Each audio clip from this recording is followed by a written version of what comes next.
My name is Robert Weeks. I'm a mixed martial artist. Today I'm here at Main Event Sports Club, and I'm going to be showing you some exercises that WWE wrestlers use. Regardless of how certain people feel about WWE organization, the athletes a part of it are real athletes.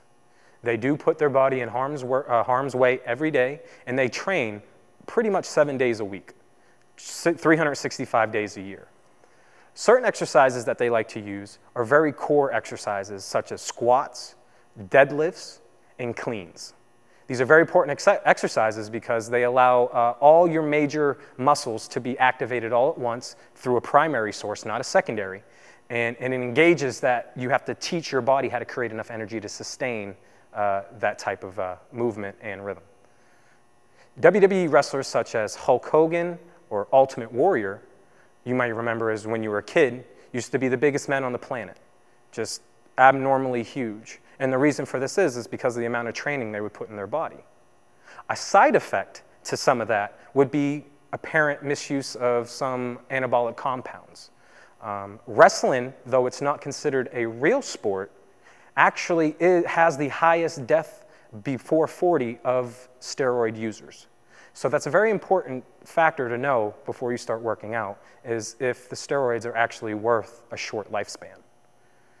Now, these wrestlers, like I said, after 7 days a week of training for years and years, build up such a mind-muscle memory that they can sometimes get injured for a few months and work out without any workouts in between, and then while they're healed again, get right back into the shape they were in because of this mind-muscle memory.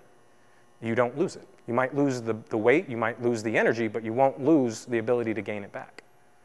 So when looking at an exercise such as the clean, the squat, or the deadlift, you're going to want to make sure that you have the proper energy levels to do these. And you're going to want to make sure you pick a weight that's right for you. In squatting, you're going to want to make sure that your neck is lined up in the middle of the bar. There are 2 lines on both sides. I would recommend you put your pinkies or your forefingers, depending on how big your shoulders are, on those lines. Once your hands are on those lines, you're then going to pivot your feet about shoulder width apart and bend them so that they're not locked. You do not want to have them locked at any time in this exercise.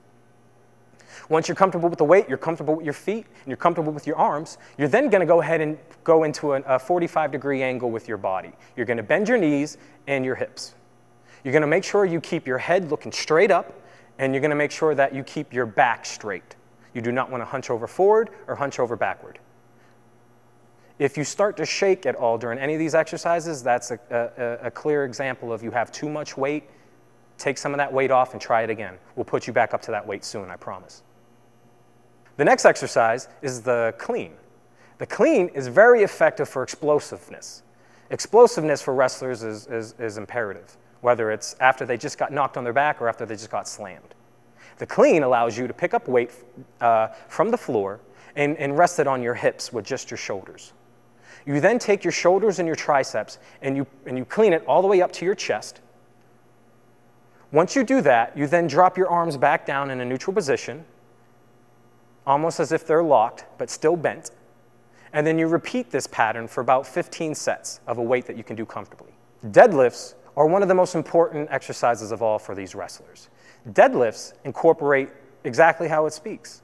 It's picking up weight or lifting weight that has no energy upon itself, so it's dead to the ground. You have to exert all the force that's going to be necessary to pick it up. Deadlifts are very key for explosiveness training, lower back training, shoulder training, and not to mention every other muscle in your body is a secondary muscle when doing this exercise. To do it right means that you will not have any back pain during the middle or ending of each set or rep. And also that when you bring the weight all the way up, that you're not lightheaded. You do not want to be out of breath or about to pass out. If you are, you need to notify somebody and you need to sit down immediately. And those are some exercises that WWE wrestlers use. Have a good day.